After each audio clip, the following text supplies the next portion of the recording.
네, 오늘부터 4월까지 마태복음을 묵상하게 되겠습니다. 마태복음은 유대인인 마태가 그의 민족 유대인들에게 예수님이 그리스도고 우리의 구원자이다라는 것을 전하기 위해서 기록한 복음서입니다. 그래서 마태복음을 보면은 의외로 유대인들의 이해를 돕기 위해서 구약 성경 말씀이 많이 인용되고 있습니다. 다 유대인들을 위한 거죠. 본문을 통해서 또 오늘도 17절까지 주시는 예수님의 계보에 대한 말씀 가지고 함께 은혜를 나누겠습니다. 첫째로 묵상할 말씀은 하나님은 예수님을 통해서 구원과 복을 주신다라는 하나님의 말씀입니다. 1장 1절에 보시니까 아브라함과 다윗의 자손 예수 그리스도의 계보라 하시면서 예수님을 아브라함의 자손, 다윗의 자손 이렇게 소개하고 있습니다. 이것은 구약 성경에 유대인을 믿는 유대인들이 메시아께서 아브라함과 다윗의 자손으로 오신다는 것을 믿고 있다는 것을 전제로 그것을 바탕으로 기록된 말씀입니다. 성경에는 그리스도께서 아브라함과 다윗의 자손으로 오신다고 기록되고 있습니다. 다 찾아보기는 어렵고요.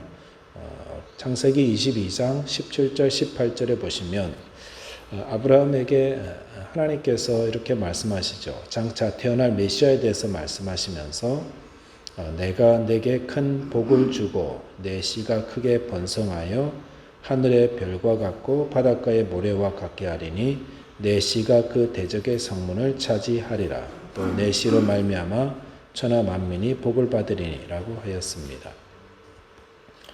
여기서 하나님 말씀하신 아브라함의 씨라는 것은 이삭을 의미하지 않습니다. 이삭은 대적의 성문을 차지할 만큼 그런 삶을 살지 않았습니다. 여기서 아브라함의 씨라는 것은 바로 아브라함의 족보에서 태어날 메시아이신 예수님을 의미하고 있습니다. 예수님은 아브라함의 자손이면서 또 아브라함의 씨면서 다윗의 후손이고 그러면서 어떤 삶을 사시냐면 악한 마귀의 대적을 짓밟고 구원을 주시면서 또 모든 만민으로 그 이름으로 복을 얻게 하시는 우리의 구원자요 메시아가 되십니다. 그래서 마태복음에는 그런 내용들이 다 많이 나타납니다. 특별히 예수님이 거라사인 지방으로 가셨을 때에 그곳에 군대 귀신 들린 사람 하나를 만난 내용을 기록하고 있습니다. 아무도 그를 제어하지 못합니다. 무덤에 거하면서 밤과 낮으로 소리 지르고 돌아다니니까 얼마나 흉흉하겠습니까? 사람들이 힘을 모아서 쇠사슬을 묶어 놓았더니 그 쇠사슬도 다 깨뜨려 버렸어요. 엄청난 괴력이죠. 왜냐하면은 그의 안에 군대 귀신 2,000마리가 넘는 귀신들이 거하고 있었기 때문이었습니다. 근데 그 사람 귀신으로 꽉 찬 그 사람이 예수님을 보자마자 예수님께 달려와서 엎드렸습니다. 그리고 뭐라고 말하냐면은 자신들을 멸하지 말아달라고 요청하면서 자기들을 저 돼지떼기로 좀 들어가게 해달라고. 예수님을 알아본 거죠. 예수님이 그들을 멸하실 분이라는 것을 너무도 잘 아는 것입니다. 그래서 예수님께 와서 빌고 있습니다. 마치 어떤 모습이냐면은 전쟁에서 패한 자들이 승리한 장군 앞에 와서 제발 살려달라고, 목숨만 살려달라고 비는 그런 모습. 바로 창세기 22장에 기록된 대적의 성문을 차지하시는 승리자의 모습을 예수님에게서 볼 수가 있습니다. 예수님이 누구신가를 우리가 말씀을 통해서 자꾸 배워갈수록 이런 담대함을 얻습니다. 예수님은 우리의 구원자이신데 마귀의 세력을 멸하시는 분이십니다. 그래서 우리를 붙잡고 있는 모든 악한 마귀 권세는 예수님을 믿을 때 우리에게서 다 떠나가는 겁니다. 그래서 우리에게 자유와 평화를 주시고 해방의 기쁨을 주시는 분이 우리의 구원자이신 예수님이십니다. 또한 그 씨를 통해서 복을 받는다고 했습니다. 그 씨란 예수님을 말씀한다고 그랬죠. 에베소서 1장 3절에 보시면은 찬송하리로다 하나님 곧 우리 주 예수 그리스도의 아버지께서 그리스도 안에서 누구 안에서요? 하나님의 아들 예수 그리스도 안에서 그를 믿음으로 하늘에 속한 모든 신령한 복을 우리에게 주신다라고 하셨습니다. 하나님께서 우리에게 복을 주시는데 하늘에 있는 모든 신령한 복을, 모든 복을 우리에게 그냥 주시는 게 아니라 누구를 통해서? 예수 그리스도를 통해서. 그래서 그게 바로 하나님이 아브라함에게 약속하신 것처럼 내 씨를 통해서 천하 만민이 복을 받으리라 라고 하셨습니다. 우리가 하나님 복을 받고 또 하나님이 주시는 그 승리를, 그 승리하는 인생 되려면 절대적으로 누구를 의지하고 믿어야 됩니까? 예수 그리스도를 믿고 의지해야 됩니다. 우리의 힘으로 마귀를 이길 수가 없습니다. 마귀는 한 마리도 우리가 이기지 못합니다. 그리고 하나님이 주시는 복은 내가 열심히 노력하고 그런다고 얻는 게 아닙니다. 하나님께서 약속하신 그 말씀에 의하면 예수를 믿음으로 승리하는 인생 되고 예수를 의지하고 그 이름을 부름으로 하나님의 복을 누리는 것입니다. 저와 여러분들께서 예수 잘 믿으심으로 하나님이 주시는 승리를 누리고 하나님의 복을 다 받아 누리게 되시기를 바라겠습니다. 두 번째는 예수님은 죄악된 세상에 오신 우리의 구원자이시다는 겁니다. 죄악된 세상에 오셨다. 본문 3절에 보시면은 유다는 다말에게서 베레스와 세라를 낳고 베레스는 헤스론을 낳고 헤스론은 람을 낳았다라고 했습니다. 예수님 족보가 2절부터 시작되는데 유대인들의 조상인 이제 유대인들의 그 이름이 유대죠. 유다의 자손들이죠. 유대인들. 그러면서 유다는 다말에게서 베레스와 세라를 낳았다. 이 구절을 기록해 놓았는데 성경 조금만 읽으신 분들은 이게 무슨 말인지 잘 알죠. 다말이 누구냐면은 유다의 아내가 아니라 유다의 며느리 아닙니까? 이게 뭐야? 아주 부끄러운 역사입니다. 근데 그거 그냥 넘어가도 되는데요. 다 숨겨놓아도 되는데 그냥 그대로 그냥 기록하고 있죠. 아브라함은 사라에게서 이삭을 낳고 사라는 보이지도 않아요. 이삭은 레베카에서 야곱을 레베카 이름도 안 보여요. 그런데 유다는요, 그 부끄러운 사람의 이름을 그냥 그대로 기록하고 있죠. 마태는 이거보다 더한 것도 막 기록해 놨는데 5절에 보니까 라합도 나오죠. 이방인의 기생. 직업도 참 부끄러운 직업이죠. 6절에 보시면은 유대인들의 존경을 받는 다윗이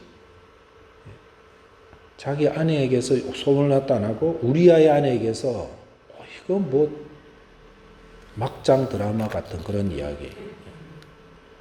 남의 아내와 간음하여 낳은 자가 지혜의 왕이요. 그 유대인들이 정말 자랑스러운 솔로몬. 와, 이거 어떻게 이해해야 됩니까? 그 다음에도 보면은 유대 왕들 가운데 악한 왕들도 족보에 다 기록되고 있습니다. 족보에는 다들 너는 정말 창피한 우리 가문을 더럽히니까 우리 족보에서 빼버린다. 그러니까 족보는 뭐만 들어가요? 자랑스러운 것만 들어가죠. 근데 마태는 족보에 숨겨야 될 그런 사람들을 오히려 더 버젓이 광고하고 있습니다. 왜 이런 게 적혀 있냐면은 마태가 생각이 없는 게 아니라 중요한 메시지가 있는 거죠. 그것은 예수님께서 임하시는 곳이 이런 곳이다. 예수님 오신 족보와 그 세상이 이런 곳이다. 부끄럽고 추하고 어두운 세상 가운데 주님 임하셨다. 그게 정말 우리의 위로가 되고 복음이 돼요. 왜냐하면은 저와 여러분들도 마찬가지고 인간의 역사는 아름답지가 않습니다. 사람들의 삶에는 고통과 또 실수와 눈물과 아픔으로 점철되어 있습니다. 어떤 사람이 참 겉으로 번듯하게 보여도요, 그 안에 들어가 보면 말 못할 온갖 부끄러운 이야기들로 가득합니다. 예수님의 족보만 그런 게 아니라 다 그렇습니다. 포장지를 걷어내고 나면은 우리 모두는 다 예수님의 족보와 별로 다를 바가 없습니다. 다 냄새가 나고 추악한 죄인들입니다. 이 땅에 의롭고 착한 사람이 어디 있습니까? 아무도 없습니다. 모두 다 포장지 걷어내고 나면은 밖에서는 그럴싸해 보였는데 포장지를 걷어내는 순간, 화장을 지워내는 순간 그 안에 정말 더럽고 냄새나고 추한 죄인의 모습만 있을 뿐입니다. 그게 사실 우리의 실존이고 우리의 실제입니다. 그게. 하나님이 보내신 구원자인 예수님께서 어떤 곳에 임합니까? 이런 부끄럽고 추한 인생들이 살아가는 그곳에 하나님이 죄인들을 위해서 예수님을 보내신 겁니다. 그래서 마태복음 9장 13절 나는 의인을 부르러 온 것이 아니요 죄인을 부르러 왔노라 하셨습니다. 예수님은 또 우리 삶에 부끄러운 우리 죄인들을 구원하기 위해 오셨습니다. 그렇기 때문에 굉장히 중요한 메시지가 뭐냐면은 주님 앞에 나아갈 때는 자기 포장지를 걷어버리고 죄인으로 나가셔야 됩니다. 기도한다고 왔는데 주님 앞에서까지 나와 주님과만 기도하는 자리에서도 의인인 척하면 안 됩니다. 주님 앞에서는 나의 부끄럽고 추한 부분들을 솔직히 다 드러내셔야 됩니다. 그래야 주님의 도움을 얻습니다. 제가 언제부턴가 그런 생각이 들어서 나 참 기도 못한다 라는 생각이 들었어요.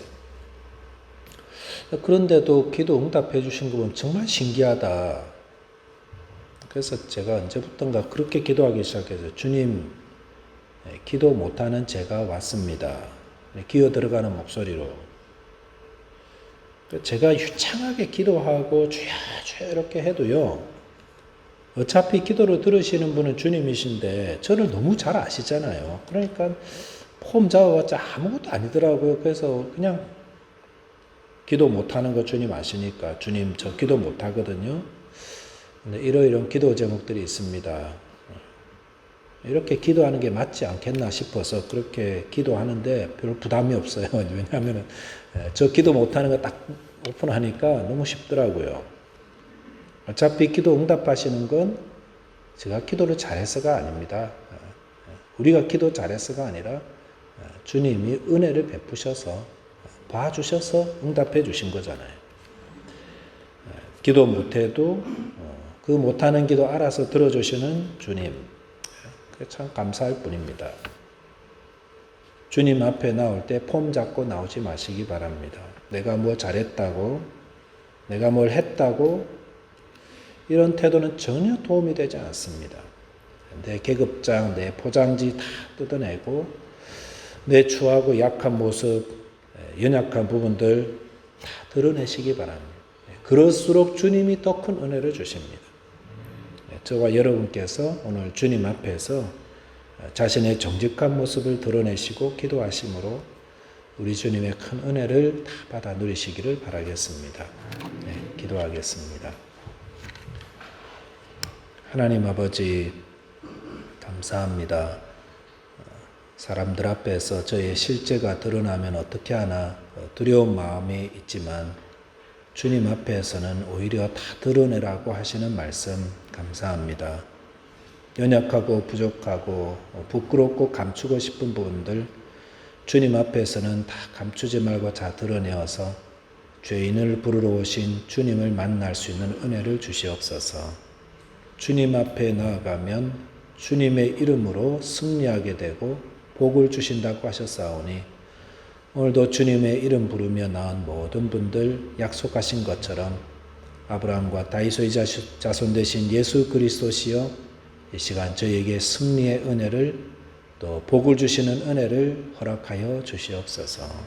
주 안에 모든 것들이 형통하며 복을 받아 하나님께 영광 찬송 올려드리는 저희 모든 성도들 되게 하여 주옵소서. 우리 주님 예수 그리스도 이름으로 기도하옵나이다. 아멘.